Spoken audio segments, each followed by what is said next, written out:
mereka untuk kemudian tidak memiliki sifat-sifat yang dimiliki oleh sifat babi ini. Jorok, kemudian malas. Emang ya. binatang lain Lalu apalagi emang nggak malas. masa bodoh, terlalu percaya diri, rakus. Ini sifat-sifat yang ada pada babi ini. Sehingga karakter babi ini ketika disifati oleh manusia, ya ini yang kita lihat di dalam kehidupan kita sehari-hari. Anehnya mereka ini memiliki pemahaman atau penilaian standar ganda. Di dalam Alkitab bahwa bukan hanya babi yang dilarang, unta. Tetapi teman-teman umat muslim pun memahami bahwa unta dagingnya, perasan tahinya, kencingnya, susunya diminum, dimakan semua. Apakah lantas karakter unta, karakter biawak, karakter ayam oto katanya tadi, itu otomatis menjadi milik manusia? Jadi orang ini ngomong tanpa berpikir, tanpa dasar, asal cuap untuk disematkan kepada orang yang memakan babi.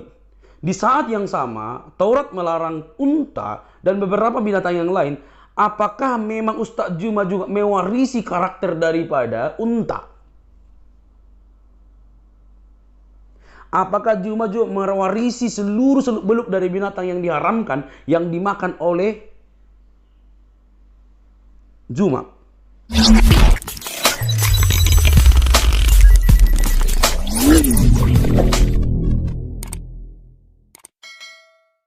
Shalom saudaraku yang dikasihi oleh Tuhan, berjumpa kembali dengan saya di channel ini. Terima kasih telah mendukung perkembangan channel ini dengan cara subscribe dan memberikan like, sehingga video di channel ini direkomendasikan oleh YouTube untuk menjangkau banyak orang. Tentu juga teman-teman boleh memberikan komentar yang cerdas sopan. Dan teman-teman terus mendukung saya dengan cara men-share video dari channel ini ke berbagai media teman-teman, sehingga ada banyak orang yang mengetahui informasi dan kebenaran melalui channel ini. Tuhan memberkati kita teman-teman. Kali ini kita melihat bahwa seorang Ustadz Juma akhirnya menunjukkan kebobrokan moralnya teman-teman. Selama ini dia ketika berdiskusi dan berdebat kewalahan karena memang dia tidak dapat mempertahankan argumentasinya, Qur'annya, Allah Subhanahu wa Ta'ala, nabinya menurut fakta-fakta sejarah. Jadi ketika ditanya oleh orang-orang apologetik Kristen ketika debat, dia hanya mampu mengeluarkan suara yang besar, mengeluarkan makian. Bahkan beberapa hari yang lalu saya sempat upload, teman-teman boleh cek, saya upload bagaimana Ustadz Juma begitu beringas, ya, kayak tanda kutip seperti yang diucapkannya itu, dia memaki menghina kekristenan. Tentu orang yang seperti ini bukan karakter manusia. Jadi apa yang disampaikan oleh Ustadz Juma pada kali ini menunjukkan dia yang sesungguhnya mengalami yang demikian. Dia yang memiliki karakter seperti apa yang dikatakan Ustadz Juma pada video kali ini. Nah, bagaimana ceritanya teman-teman? Selama ini dia kalah debat, tidak bisa mempertanggungjawabkan argumentasinya, menang di suara. Karena kalau ditanya, maka dia akan lari kemana-mana, tafsirkan kemana-mana. Karena dia tidak menguasai Qur'annya juga, arkeologianya tidak ada. Bahkan seluruh seluk-beluk berkaitan dengan sejarah Quran, kemungkinan dia tidak paham. Jadi bisanya hanya memaki. Nah, teman-teman, kali ini Ustadz Juma begitu liar dan sama dengan Ustadz yang lain yang pernah dibahas bahwa orang-orang Kristen pemakan babi, menurut dia mewarisi karakter daripada babi itu. Benarkah demikian? Dan apa yang sebenarnya terjadi dengan Ustadz Juma? Apakah dia yang sebenarnya mewarisinya? Mari kita lihat teman-teman videonya, ini dia. Sehingga yang tadinya haram menjadi halal. Dikarenakan ada unsur yang dikatakan, wah ini nggak cocok ini. Babi itu nikmat, kok dilarang? Maka muncul konspirasi untuk menghalalkan kemudian. Nah, kalau dikatakan bahwa kenapa tadi namanya YHWH kok berubah menjadi Allah? Ya sama, tadi babi kenapa menjadi babi hutan, kemudian yang tadinya haram kok bisa menjadi halal. Iya. Nah, kalau kita melihat dengan berjalannya waktu, umat Islam itu memahami bahwa pengharaman babi ini itu bukan karena tanpa alasan. Yang tadi karena ujian. Kenapa manusia diuji? Kenapa umat Islam itu diuji untuk tidak makan babi? Karena babi itu makanan yang enak,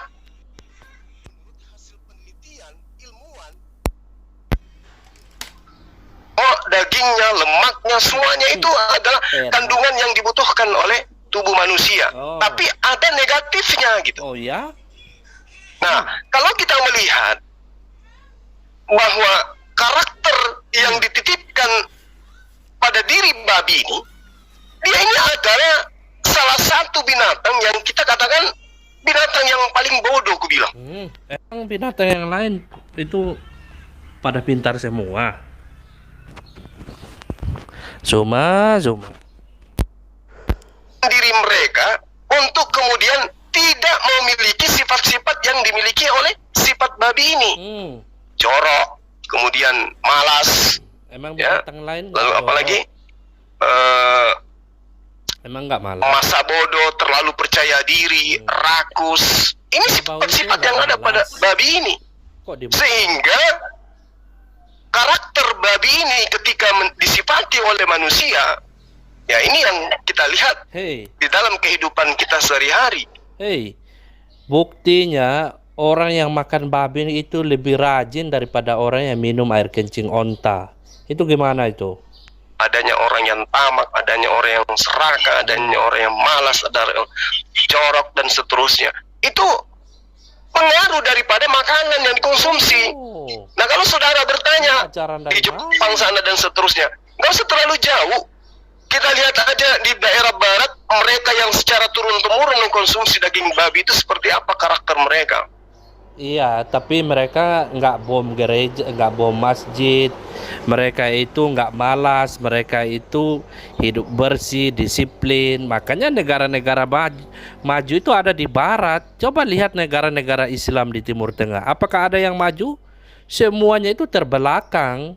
Mana ada yang maju? Padahal sudah ikutin hukum Allah semuanya. Tapi itu tetap miskin, tetap terbelakang. Itu kenapa? Nah, contoh misalnya, ketika kita melihat adanya pada diri babi itu sifat angkuh, ya, kasar, ya. Lalu kemudian babi juga itu sering kita lihat jadi musuh di mana-mana, ya kan? Jadi Tidak ada yang kemudian binatang yang bisa akrab dengan babi ini. Secara umum ya, ini mencerminkan bahwa ketika Al-Quran datang mengharamkan babi, ini yang dikatakan oleh ilmuwan bahwa makanan itu mempengaruhi sifat karakter manusia. Oh gitu. Jadi kalau orang yang minum air kencing onta, yang makan daging onta, yang cium-cium kotoran onta, itu mempengaruhi karakter manusia ya? Oh, aku baru tahu, Gurunda. Oke, lanjut Gurunda. Nah, kalau kita melihat secara garis besar, misalnya kita melihat bagaimana negara-negara yang secara halal, ya secara umum menghalalkan makanan-makanan seperti ini. Bagaimana mereka hubungan mereka dalam rumah tangga mereka? Apakah mereka maju? Seperti layaknya kemudian, mohon maaf, saya kata. Bagaimana dengan negara-negara yang mengharamkan babi? Apakah mereka itu disiplin? Apakah mereka aman tentram? Lihat tuh, negara-negara Arab sampai sekarang konflik berkepanjangan, nggak selesai-selesai. Berhentilah mengkambing hitamkan negara-negara Barat, ya. Itu karena perang doktrin, karena kekuasaan, karena egoisme, karena doktrin agama. Itu negara-negara di Timur Tengah yang notabene Islam belum kelar tuh, masih terus berperang. Kan kalau kita mengambil babi ya, ngambil babi jantan 2, betina kemudian 1, itu lebih terhormat ayamnya. Kalau 2 jantan 1 betina. Untuk mendapatkan betinanya, jantan ini berkelahi dulu. Tapi kalau babi itu tidak disifati. Mereka ganti-gantian dan seterusnya. Bahkan terkadang banget lu, macam peternak babi aja. Ya, jantan dengan jantan juga baku sikat. Dan mereka binatang ini, babi ini itu cenderung makan kotorannya sendiri. Ketika dia muntah, muntahnya lagi yang dimakan. Mereka rakus. Tamak mereka itu. Hebat banget babi-babi ini maksudnya. Oleh karena itulah mungkin kenapa satu-satunya binatang yang kemudian diminta oleh setan dan Yesus mengabulkan permohonannya, masukkanlah kami ke dalam babi itu, dan Yesus pun memasukkan roh jahat ini ke dalam babi tanpa memperhitungkan kerugian para gembala-gembala babi. Mungkin itu hikmahnya. Kenapa kemudian Yesus itu membuat setan-setan ini masuk ke dalam daging babi, ke dalam babi, dan babi itu bermatian pada masa itu? Cocok mulut. Saya kira begitu sementara. Oke, waktu habis. Terima kasih buat pihak muslim. Ini sudah sesi yang ketiga kalau saya tidak salah ya. Sorry, Pak Pendeta Arya. Ya, sekali lagi saya di pihak tidak setuju Ajar, bahwa Pak Pendeta. makanan itu sebentar ini saya coba ini dulu ini termasuk orang yang tidak setuju bahwa karakter seseorang itu dipengaruhi oleh makanan yang dia Betul. konsumsi. Ya, Belum sama ada seperti hasil ayam juga riset. makan kotorannya begitu ya. Sapi juga demikian, kelinci juga demikian gitu ya. Ya, hampir semua binatang itu memakan kotorannya, tidak hanya babi saja begitu ya. Dan kita lihat negara Eropa, mereka mengkonsumsi babi begitu ya, tapi mereka menjadi penentu modernisasi daripada zaman sekarang ini. Betul. Artinya itu tidak mempengaruhi intelektualitas mereka gitu ya. Nah, yang saya mau tekankan itu sebetulnya dalam diskusi kita ini adalah apa sih latar belakang sehingga muncul larangan itu. Ya, makanya tadi saya jelaskan muncul larangan itu adalah Tuhan telah berjanji kepada Adam, Noah, Abraham bahwa nanti juru selamat akan datang. Secara khusus kepada yang namanya Abraham bahwa nanti juru selamat akan lahir dari keturunannya, yaitu dari bangsa Israel. Maka dilarang mereka untuk menikah dengan bangsa lain. Sebagai simbol larangan itu, maka adalah binatang-binatang yang tidak boleh dikonsumsi. Dan Alkitab menjelaskan di dalam Kisah Para Rasul pasal 10 ayat 34 sampai ayat 35, di mana Petrus yang adalah orang Israel asli yang sekian tahun, yang sudah ribuan tahun mereka tidak mengkonsumsi binatang-binatang tersebut, baru mengerti, baru memahami kenapa Tuhan melarang. Oh, ternyata tujuannya adalah supaya mereka tidak menikah dengan bangsa lain, supaya iman mereka itu tidak sampai terkhamiri menjadi penyembah berhala. Itulah sebabnya setelah juru selamat datang menggenapi semua ibadah simbolik dalam perjanjian lama, maka larangan itu otomatis berhenti. Sama seperti domba korban. Domba korban itu adalah gambaran pengorbanan sang juru selamat yang akan datang. Darah yang dilarang dimakan itu adalah simbol darah juru selamat yang akan tercurah untuk pengampunan dosa manusia. Ya, sunat bahwa juru selamat itu akan lahir dari keturunan Abraham, makanya muncul sunat. Ya, dan makanan haram dan seterusnya. Ini adalah ibadah simbolik yang menuntun manusia sampai kepada kedatangan juru selamat. Begitu juru selamat datang, maka semua aturan ini berhenti. Itulah sebabnya Tuhan Yesus Kristus berkata, aku datang bukan meniadakan hukum Taurat, tetapi datang untuk menggenapi. Menggenapi yang mana? Potong domba, darah yang tercurah, sunat, sabat, dan larangan memakan binatang tertentu. Itu semua digenapi. Paskah itu sudah digenapi oleh sang juru selamat. Karena itu sudah digenapi, maka tidak boleh lagi dilakukan, gitu ya. Nah, jadi kalau kita bicara masalah daging, ya, ada yang negatif, ada yang positif, ya semua begitu, ya, tidak hanya babi saja begitu ya. Ya. Kita kebanyakan makan daging ayam, kalau di kampung kami sini namanya daging ayam sioto. Kenapa dibilang ayam sioto? Dia karena ayam ini dianggap ayam bodoh begitu. Apakah gara-gara makan ayam sioto lalu kita menjadi otot atau jadi bodoh? Kan tidak sama sekali. Betul. Ya, makanan itu tidak mempengaruhi kecerdasan seseorang. Betul. Tapi kalau itu mendatangkan penyakit, ya semua jenis makanan mendatangkan penyakit kalau itu berlebihan. Ya. Nah, jadi kalau diskusi kita misalnya seperti ini, memakai rumusan yang sama misalnya, gitu, apa sih kontribusinya begitu ya? Sementara kan kita tahu bahwa babi itu Tuhan ciptakan. Yang menjadi pertanyaan saya adalah bahwa di dalam Alkitab kami, yaitu Taurat Musa, di mana Tuhan melarang bangsa Israel memakan onta. Yes. Tetapi mengapa di Islam itu malah justru dihalalkan seperti itu, dibolehkan gitu ya? Nah, itu mungkin aja jadi pertanyaan lah. Tetapi sekali lagi bahwasanya larangan memakan binatang itu hanya simbologi saja, simbol larangan untuk menikah dengan bangsa lain, larangan terhadap bangsa Israel untuk menikah dengan bangsa lain sampai juru selamat datang. Begitu juru selamat datang, maka larangan ini dicabut, tidak lagi diberlakukan. Maksud saya adalah harus ada penjelasan yang logis, yang kronologis begitu, ya, dan teologis. dia berkesinambungan gitu. Dari Adam, Noah, Abraham terus berlanjut sampai semuanya ada penjelasan seperti itu. Kenapa? Untuk apa? Apa maknanya? Gitu, ya. Kira-kira seperti itu. Oke teman-teman yang dikasih oleh Tuhan, kita sudah menyimak apa yang disampaikan oleh Ustadz Juma kali ini. Benar-benar menunjukkan kepada kita bagaimana sebenarnya karakter dari Ustadz Juma ini.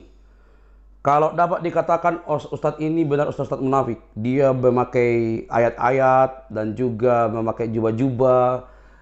Tetapi mulutnya begitu kotor dan begitu mudahnya menilai seseorang hanya karena faktor makanan.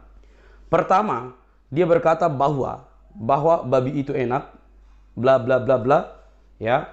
Tetapi ujung-ujungnya dia pasti menghina tujuannya. Teman-teman, yang kedua, betapa dangkalnya otak si Juma. Betapa dangkalnya katanya dia ustadz dan dia muslim, tentu dia tidak pernah memelihara babi. Kalaupun misalnya dia belajar tentang babi dari buku-buku, tapi fakta ketika dia memelihara, dia tidak pernah lihat.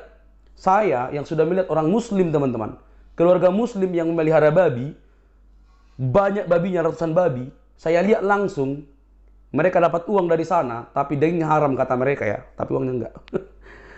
Teman-teman, babi itu binatang bersih. Dia tidak mungkin memakan kotorannya. Tapi kalau makanannya tercampur dengan kotoran, kemungkinan iya. Tapi kalau diletakkan dua, nasi atau makanannya dengan kotoran, dia tidak mungkin pilih kotoran. Jadi orang ini tidak paham tapi sok ngerti. Nah yang ketiga teman-teman, sama dengan ustadz yang pernah saya bahas, Ustadz Sinaga dan yang lainnya itu. Sejak kapan makanan mempengaruhi faktor karakter teman-teman? Ini benar-benar keliru. Makanan itu ketika dimakan, maka itu akan masuk dan dibuang dalam jamban. Tapi mulut yang kotor itu yang najis. Dan Juma kali ini menunjukkan karakter yang sesungguhnya bahwa dialah tepat seperti yang dikatakannya itu. Ya, dia begitu beringas, begitu mudah marah, besar suara maki, rakus dalam hal segala macam. Dan dia mencoba untuk memframing itu ada di orang Kristen. Dan apa yang dijelaskannya dia tadi, itu cocok disematkan untuk dia. Nah, teman-teman yang kasih oleh Tuhan, anehnya mereka ini memiliki pemahaman atau penilaian standar ganda. Di dalam Alkitab, bahwa bukan hanya babi yang dilarang, unta. Tetapi teman-teman umat muslim pun memahami bahwa unta dagingnya, perasan tahinya, kencingnya, susunya diminum, dimakan semua. Apakah lantas karakter unta, karakter biawak, karakter ayam oto katanya tadi, itu otomatis menjadi milik manusia? Jadi orang ini ngomong tanpa berpikir, tanpa dasar, asal cuap untuk disematkan kepada orang yang memakan babi. Di saat yang sama, Taurat melarang unta dan beberapa binatang yang lain. Apakah memang Ustadz Juma juga mewarisi karakter daripada unta? Apakah Juma juga mewarisi seluruh seluk-beluk dari binatang yang diharamkan, yang dimakan oleh Juma? Bagaimana? Jadi ini yang menunjukkan sebenarnya orang ini tidak berilmu. Kalau dia berilmu, dia tidak seperti itu bicara. Dia pasti tahu, nggak usah pakai kitab suci, nggak usah pakai Alkitab, nggak usah pakai Quran, nggak usah. Secara biologi, kalau kita makan makanan, itu akan masuk ke dalam perut, ke dalam lambung, nanti dia akan dibuang sisa-sisanya. Yang gizi ya masuk ke dalam tubuh. Tapi bukan berarti sifat daripada itu malah menjadi karakter manusia. Teman-teman yang dikasih oleh Tuhan, hal ini menjadi tamparan buat teman-teman muslim. Bahwa orang yang kamu jagokan ini ternyata moralnya cetek banget. Dia hanya ilmunya koar-koar, tidak mengerti apa-apa. Kalah debat, akhirnya memaki semua orang lain. Ya. Apalagi dia bilang tadi, babi tidak tahu jantan sama jantan. Tidak pernah, saya pernah pelihara babi. Ya. Orang muslim saya pernah lihat memelihara babi banyak. Mereka dapat uang banyak dari sana. Tidak pernah itu jantan sama jantan. Ya. Tapi ada loh oknum muslim yang baru-baru ini. Manusia menikahi binatang. Bagaimana? Juma, kau pertanggungjawabkan apa yang kamu katakan. Ada loh Muslim yang baru-baru ini menikahi binatang. Ayo. Makanya kalau bicara itu, kalau memang koridormu untuk menjelaskan tentang keyakinan Islam, itu saja jelaskan. Itu saja beritahu kepada semua orang. Tidak usah korek ke sana. Makin ngaur kamu, Juma. Ya. Jadi teman-teman, mari kita lihat bahwa orang seperti ini memang tidak pantas untuk didengarkan. Dia kalah debat, memaki, sok paling pintar, haus pujian, ya. Itulah orang ini ya. Nah, teman-teman yang kasih oleh Tuhan, firman Tuhan katakan, bukan yang masuk ke dalam tubuh yang menajiskan, tetapi yang keluar dari mulut itulah yang menajiskan orang dan menimbulkan permusuhan, pertengkaran. Itulah yang disampaikan oleh Ustaz Juma. Yang masuk ke dalam tubuh kita, walaupun daging babi yang enak itu, tapi kata-kata kita sopan, kata-kata kita membangun, kata-kata kita itu mengasihi orang, jauh lebih baik dibandingkan Anda memakan yang katanya daging halal, makan ayam yang halal, daging unta yang halal, dan semua seluruh seluk-beluknya sampai perasan-perasannya sama kencing-kencingnya. Tapi mulut Anda begitu kotor, memaki, menyamakan karakter orang dengan binatang dan segala macam, hanya bisa memaki sembahan orang-orang. Itu yang menajiskan orang, dan itu karakter yang sesungguhnya dari apa yang kamu katakan, Juma. Jadi selamat. Ketika Anda mengatakan begitu, di saat yang sama, Anda lah orangnya. Bertobat, bertobat, dan bertobat. Sampai di sini teman-teman. Jika kalau ada kata-kata yang kurang berkenan, mohon maaf. Karena memang cuma ini sudah keterlaluan. Nggak ada bedanya. Saya pikir dia berilmu. Ternyata di sini dia benar-benar menunjukkan moralitas yang rendah. Ya, semoga Juma sadar. Berdebat, berdiskusi tidak perlu mengeluarkan kata-kata kotor. Apalagi seperti itu. Dari ilmu sains pun nggak cocok. Ya, apalagi ilmu teologis nggak cocok. Jadi itu asal mangap. Oke teman-teman. Jangan lupa tekan tombol subscribe, like, komen, dan share. Sampai ketemu di video saya selanjutnya. Bye-bye.